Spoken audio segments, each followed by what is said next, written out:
వంశీచంద్ రెడ్డి అన్న నాకు బాగా పరిచయము. ఎట్లా అంటే మా ఊరికి కూడా చాలాసార్లు రావడం జరిగింది. మాది ప్రాపర్ నేత్నూర్ విలేజ్ అన్న. మీరు చాలాసార్లు వచ్చారు. ఇఫ్తార్ బిందులో మనం కలిసి కూడా ఉండొచ్చు. సో నాకు అలా అటాచ్మెంట్ ఉంది. ఇంకా మన సభకి విచ్చేసిన హర్షవర్ధన్ రెడ్డి అన్న గారు, ఇంకా మన తోటి మిత్రులు అందరికీ కూడా good afternoon one and all. Good afternoon one and all. అనిపించలేదండి, చెప్పాలి అందరూ. మనం రోజు రాత్రి పగలు కష్టపడుతున్నాము. ఇదంతా మనకి ఇంతసేపు ఒప్పుకుంటున్నాము. ఇప్పుడు 2 minutes ఓకే లేకుండా మనం గుడ్ ఆఫ్టర్నూన్ చెప్తే రిప్లై చెప్పాలి. దానికి ఏం చెప్పాలా? Good afternoon to one and all. Good afternoon. అది ఎనర్జీ లెవెల్స్ అనేది పెరగాల. మరి ఎనర్జీ లెవెల్స్ ఎందుకు అంటున్నా అంటే, ఇప్పుడు చెప్పే నేను కాన్సెప్ట్ సోషల్ మీడియా గురించి ఉంటుంది. ఎందుకు సోషల్ మీడియాని మనకు ప్రిఫరెన్స్ ఇచ్చారు టీపీఎస్ఎఫ్లో అంటే, మనం మార్నింగ్ నుంచి నైట్ జీపీడీపీ 12 వరకు మొత్తం పల్లె ప్రగతి నుంచి జీపీడీపీ, ఈ గ్రామ స్వరాజ్, ఈ పంచాయతీ, ఇవన్నీ 40 నుంచి 50, 60 వెబ్సైట్స్ ఉన్నాయి. అందరు చేస్తున్నారు కదా, ఇక్కడ చేస్తున్నారు కదా. చెప్పండి సార్, చెప్పండి మేడమ్స్, చేస్తున్నాం కదా. అవన్నీ చేస్తున్నాం కాబట్టి ఇక్కడ ఎలా వచ్చాం? మనం అందరూ ఒక ఛానల్ ద్వారా వచ్చాము, వాట్సాప్ ద్వారా వచ్చాము, ఫోన్ల ద్వారా వచ్చాము. ఎలా వచ్చాము? కమ్యూనికేషన్ ఉంటేనే కదా. సార్లను కూడా కమ్యూనికేషన్స్ ఉంటేనే పిలిచాము ఇక్కడికి, సోషల్ మీడియా ద్వారా. Right sir? Okay. So coming to the point ఏంటంటే, మనకి వచ్చేసి ఇంకా నా సెల్ఫ్ ఎక్స్పీరియన్స్ కొంచెం ఏమైందంటే, మనం స్టార్టింగ్లో వచ్చినప్పుడు ఏమీ తెలియదు. మనకు నాలెడ్జ్ ఉంది, అన్నీ ఉన్నాయి, కానీ ఎక్స్పీరియన్స్ అనేది లేదు. చాలా వరకు చాలామంది సూసైడ్ చేసుకున్నారు, రెసిగ్నేషన్ చేశారు, అన్నీ చేశారు. ఓకే, ఇదొక ఎత్తు. మరి నేను కూడా అలాంటి వాడినే, నేను కూడా ఆ బాధితుడినే.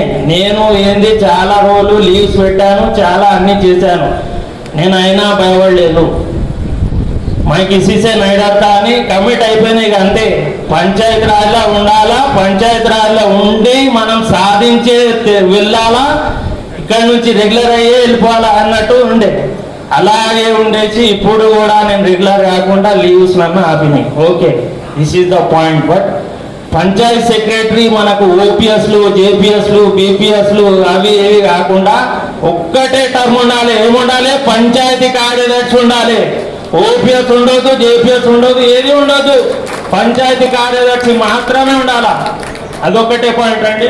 ఇంకోటి ఏంటంటే, మన లేడీ పంచాయత్ సెక్రటరీస్కి నాకు చాలా నేను బాధేస్తానండి. వాళ్ళకి చాలా హృదయపూర్వక, మనకు ఎంత ఉందో వాళ్ళు లేడీస్ ఎట్లా ఇంట్లో పనులు చేసుకోవాలా, మళ్ళీ బయట పని చేసుకోవాలా, ఇక్కడ వచ్చి చేయాలా, ఎంపీడీ చెప్తే వినాలా, తిట్లు తినాలి, ప్రజలు వినాలా, అందరివి ఉంటాయి. కాబట్టి వీళ్ళందరివి ఏం చేస్తున్నాం మనం అంటే, పంచాయతీ కార్యదర్శిగా మనము ఒక వేదిక పైకి వచ్చి అలా అన్నగారితో మాట్లాడి ఈ మనం అందరూ కనెక్ట్ చేసింది ఒకటే. కాబట్టి నేను అందరికీ చాలా ధన్యవాదాలు తెలుపుతున్నాను.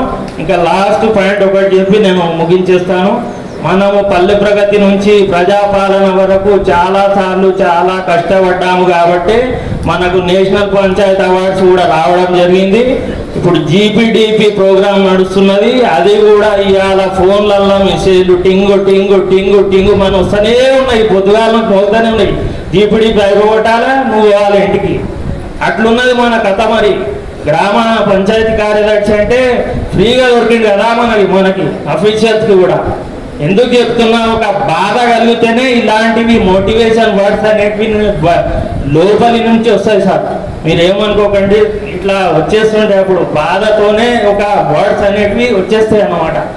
సో మన ప్రజాపాలన వచ్చినప్పటి నుంచి మనం వితిన్ 7 days మొత్తం గ్రామ సభలు పెట్టుకొని విలేజ్లో తారాస్థాయిలో మొత్తం పని చేసుకొని, మొత్తం కంప్యూటర్ సిస్టంలో ఆపరేటర్లో మొత్తం ఆపరేటింగ్ కూడా మనమే చేసుకొని, మనదే డిపార్ట్మెంట్ మొత్తం చేసుకొని, లాస్ట్కి 2 o'clock midnight వరకు ఉంటూ నేను సిటీకి హైదరాబాద్ వెళ్తా సార్ అంటే, నో నువ్వు ఓదు, అయిపోవాలా పోవాలి అంటారు.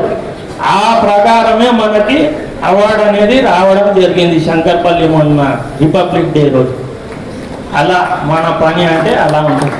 సో మనం 24/7 సర్వీసెస్, ఆన్లైన్ సర్వీసెస్ ఎప్పుడు ఉంటాయండి? Emergency services 24/7, ATM 24/7, health 24/7, Panchayati Raj కూడా 24/7 సర్వీస్ మనది.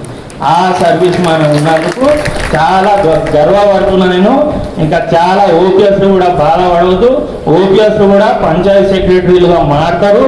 నాకు ఆ నమ్మకం ఉన్నది కాంగ్రెస్ పార్టీ మీద, ఇంకా మాకు ప్రభుత్వం మీద చాలా నమ్మకం ఉన్నది సార్. మేము ఏంటంటే మీరు లేడీస్ ఫస్ట్ అన్నట్టు మన అమ్మలకు జ్యోతిలకు లక్ష్మి అని మహాలక్ష్మి ఇందిరమ్మ ఇంకా చాలా చాలా చేశారు సార్. మనకు లేడీస్కి మీకు చాలా అభిమానం ఉన్నది, గౌరవం ఉన్నది కాబట్టి అలా చేశారు. మా ఎంప్లాయీస్ని కూడా చూసుకునే బాధ్యత మీది ఉన్నది సార్. ఇంతైనా ఉన్నదని వివరిస్తూ ఇంతటి నా చిన్న ఉపన్యాసాన్ని ముగిస్తున్నాను sir. Thank you very much sir.